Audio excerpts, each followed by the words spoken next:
Hello, I am Karen Marriott, and I've been actively involved with Peace House since 2017. During my time, it's been a privilege to see this organization grow, evolve, and continue to fulfill its mission for our community. Peace House is dedicated to ending violence and abuse through education and awareness, outreach, support services, and safe housing. Peace House works to provide the most compassionate services possible for those who have suffered from interpersonal violence. From its inception, Peace House fulfilled its mission through the dedication of their hardworking staff and volunteers. I've had the honor of speaking with dozens of staff members and volunteers who have brought the Peace House vision to life, as well as those who have helped make our new campus a reality. I think our history is quite important because we are a grassroots organization. We were built in Park City, in Summit County, and Wasatch County, and this was done for this community because that's what they needed. It is a grassroots effort. I like grassroots efforts, and that's why I love this community, because we always kind of did things ourselves. We have complete ownership in that. It wasn't some corporation coming in here and saying we're going to do this. It was a thing that we grew and we nurtured, and today it's awesome. I feel really passionate about this movement. I think that at the core of our community is relationships.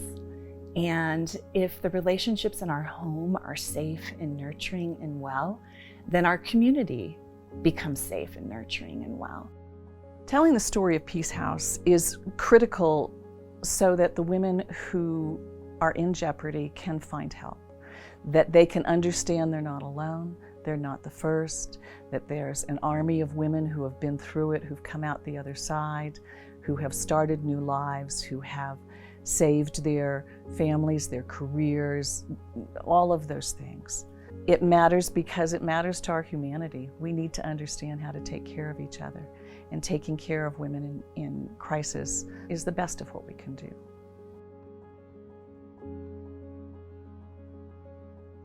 Peace House began as the result of a domestic homicide in Park City in 1990, where Natalie Noble lost her life at the hands of her estranged husband in Park City's grocery store parking lot. It was on President's Weekend in the early 90s, and Natalie Noble, who lived in Samac, she had done everything right. She had filed an order. She had gone down and stayed in the Women in Jeopardy program in Salt Lake.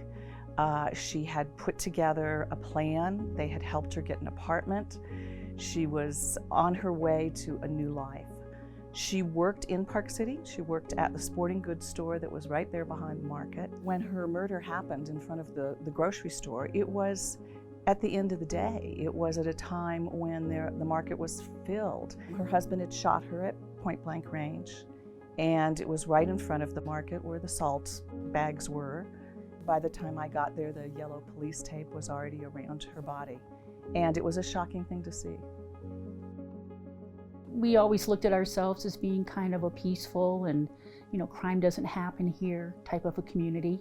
And to see something like that happen at around 5 o'clock in the afternoon outside of our one and only grocery store at the time, I think it gave everybody, more than pause. I think everybody was really taken aback by it. Terry Orr was the editor of the Park Record at the time of Natalie's death and wrote an award-winning 4-part series sharing Natalie's story and ultimately sharing part of her own. Terry printed excerpts from Natalie's journals to memorialize her story and raise awareness around intimate partner violence.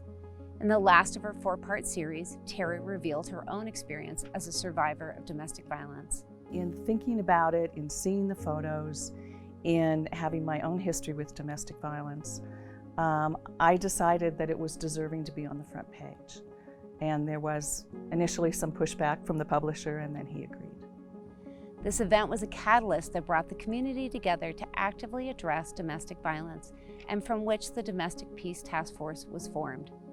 There were a few core women who were forces of nature in the beginning of the Peace House movement, and Jean Polson was at the top of the list. She was fierce in her desire to make sure that this wasn't a short-term, one-off kind of project. She wanted to see it last, and she knew there was a need. So she built this core of volunteers and people who knew how to show up in court with a victim, who knew how to be supportive during those tough times, who knew how to move them within the community from home to home. Jean took it upon herself. Nobody really asked her, but she took it upon herself to become what we later knew as a victim advocate. The victim advocates would start that dialogue and make them feel comfortable that they weren't alone, that there were services out there available for them. So they were a godsend for us in law enforcement when they came on scene. Jean was terrific in doing that, as was Mary Ford. Linda Barber, who was a counselor and therapist at the Counseling Center, became the first board chair. And she was smart and tough and was making sure that the things that needed to get done got done. In 1995, the first Peace House shelter was constructed. It opened with only one staff member and a crew of volunteers.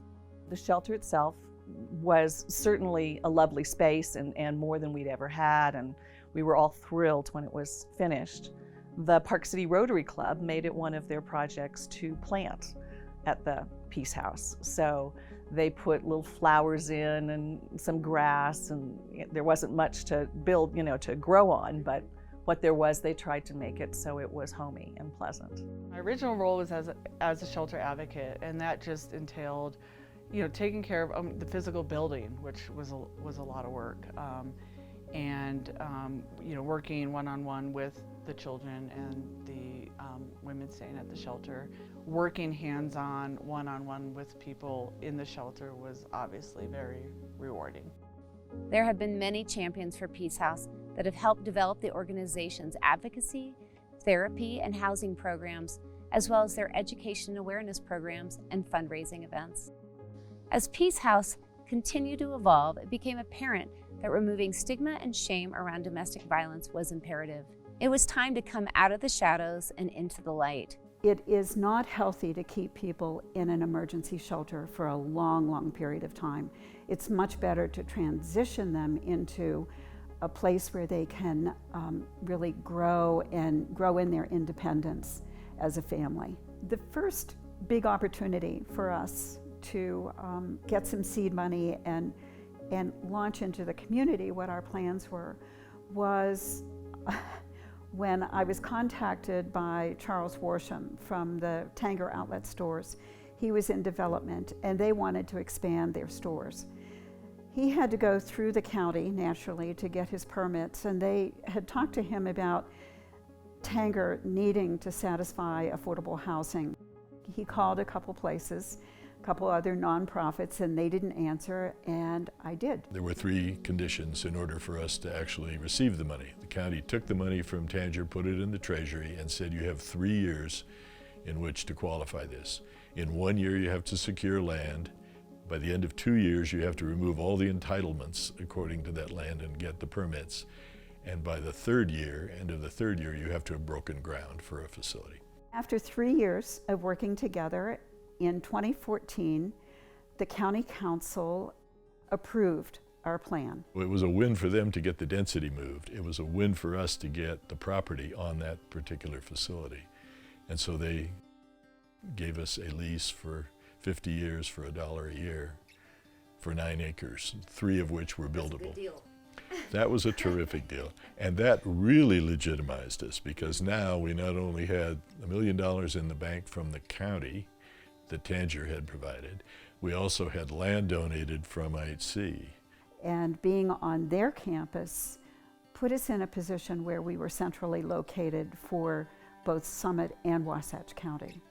So now we could really look people in the eye and say we have a legitimate financial capital fundraising plan that we can put together and execute. When I started in July of 2017 with Peace House, we were really at a critical point in the capital campaign and also on the cusp of groundbreaking for the new community campus. We had a groundbreaking ceremony. It was so exciting. It was hard to believe that we had come that far, and it was really going to happen. Then 2 years later, we had the opening ceremonies.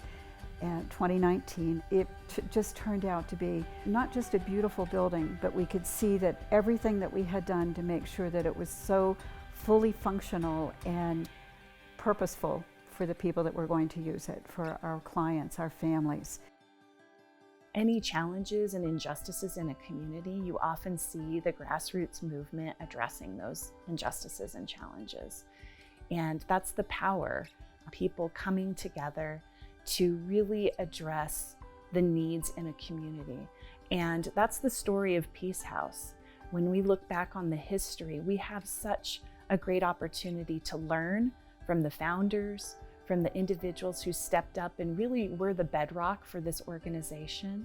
We have the opportunity to honor that history as well. It's changed dramatically over the years, and that's because there have been great people that have been very, very generous with their time and their talents and their resources in order to give to others. I saw the Peace House from the very beginning, even before it was the Peace House. I saw it grow. I saw the work that went into it. It has changed the lives of hundreds of families in this community. I'm just proud of it. I love the people that have been involved in it and the people that are involved in it now.